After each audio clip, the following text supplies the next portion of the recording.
Welcome friends, welcome to our channel my first view.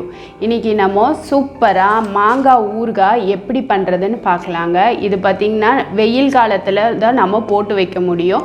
அதே போல் summer சீசனில் தான் நமக்கு மாங்காவும் ஈஸியாக கிடைக்கும். நல்ல புளிப்புள்ள மாங்காவாக வாங்கி மாங்காய் ஊறுகாய் எப்படி பண்ணுறதுன்னு பார்க்கலாங்க நம்ம ஸ்டைலில்.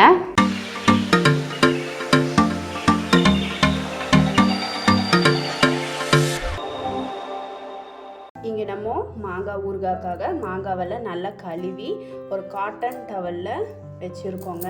சுத்தமாக ஈரம் எதுவும் இல்லாத மாதிரிக்கு நல்லா தொடச்சி எடுத்துக்கலாம். இப்போ நம்ம மாங்காயை கட் பண்ணிக்கலாங்க.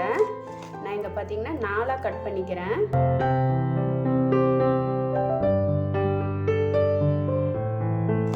மாங்காவோட பீஸ் எந்த அளவுக்கு எந்த சைஸில் வேணுமோ அந்த சைஸில் நீங்கள் கட் பண்ணிக்கோங்க. இது போல் நம்ம விதையெல்லாம் நீக்கிடலாம்.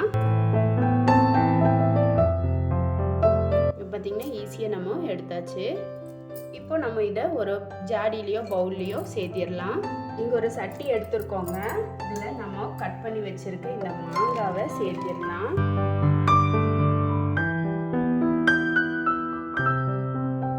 என்னடா இது இந்த அளவுக்கு பெருசு பெருசாக போட்டிருக்கோம் அப்படின்னு நினைக்க வேண்டாங்க. இது ஊறி வரும்போது நமக்கு பீஸ் வந்து சின்னதாகிடும்.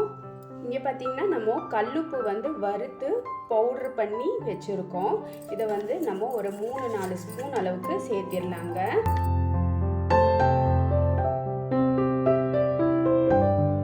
நீங்கள் எந்த அளவுக்கு மாங்காய் எடுக்கிறீங்களோ அந்த அளவுக்கு உங்கள் டேஸ்ட்டுக்கு தகுந்தாற் போல் உப்பு சேர்த்திக்கோங்க. ஆனால் கொஞ்சம் உப்பாக இருந்தால் தான் நல்லாயிருக்கும். அடுத்ததாக நான் இதில் ஒரு 2 ஸ்பூன் அளவுக்கு மிளகாய் பொடி சேர்த்திக்கிறேன். இது வந்து தனி மிளகாய் தூள் தாங்க. அடுத்ததாக நம்ம இதோட 1 ஸ்பூன் அளவுக்கு கடுகு பொடி. கடுகு பார்த்திங்கன்னா வெறும் வாணலியில் வறுத்து, அதாவது வாணலி வந்து சூடானதும் ஃப்ளேமை ஆஃப் பண்ணிவிட்டு அதுக்கப்புறம் கடுகு சேர்த்து வறுத்து அது பொரிஞ்சதும் நம்ம மிக்சர் ஜாரில் போட்டு பவுடராக்கி எடுத்து வச்சுருக்கோம். அது வந்து 1 ஸ்பூன் அளவுக்கு சேர்த்திக்கலாம் நம்ம இங்கே. அடுத்ததாக மஞ்சள் பொடி 1 டீஸ்பூன் அளவுக்கு நான் இங்கே சேர்த்திக்கிறேன். அடுத்ததாக நம்ம இங்கே நல்லெண்ணெய் எடுத்து வச்சுருக்கோங்க. இந்த நல்லெண்ணெய் பார்த்திங்கன்னா லைட்டாக சூடாக்கி வச்சுருக்கேன். வெது வெதுப்பான நல்லெண்ணெய் 2 குழிக்கரண்டி அளவுக்கு நான் இதில் சேர்த்திக்கிறேன். இது எல்லாத்தையும் நல்லா கலந்து விட்டுறலாங்க.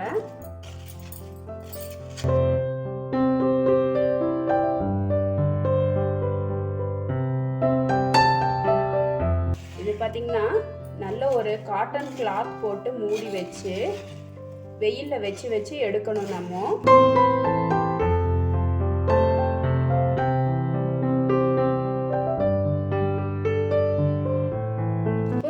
மாங்காய் பார்த்திங்கன்னா ஒரு 2-3 நாள் நல்லா வெயிலில் ஊறட்டுங்க.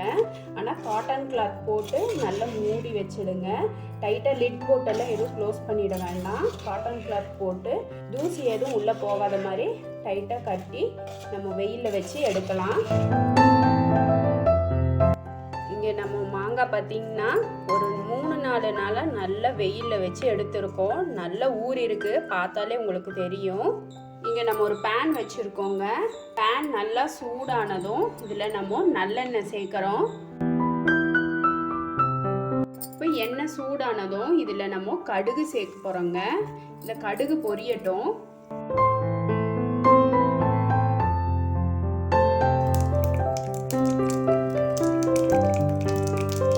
இப்போ பார்த்திங்கன்னா கடுகு நல்லா பொரிஞ்சிடுச்சு. இப்போ ஃப்ளேமை ஆஃப் பண்ணிடலாங்க. ஃப்ளேமை ஆஃப் பண்ணிவிட்டு இப்போ இதில் நம்ம பெருங்காயத்தூள் சேர்த்திக்கலாம். இப்போ நம்ம இந்த தாளிச்ச இந்த கடுகை மாங்காய் ஊறுகாயில் சேர்த்திடலாங்க. உங்களுக்கு பார்க்கறதுக்கு எண்ணெயே இல்லாத மாதிரி இருக்குங்க. ஆனால் இது வந்து அகலமான பவுலுங்கிறதுனால கீழே பார்த்திங்கன்னா நிறைய எண்ணெய் இருக்குது. இது ஒரு ஜாடியில் மாற்றும் போது நமக்கு கரெக்டாக இருக்கும். இப்போ இதை நல்லா கலந்து விட்டுலாங்க. இப்போ இதை ஒரு ஜாடிக்கு மாற்றிடலாம்.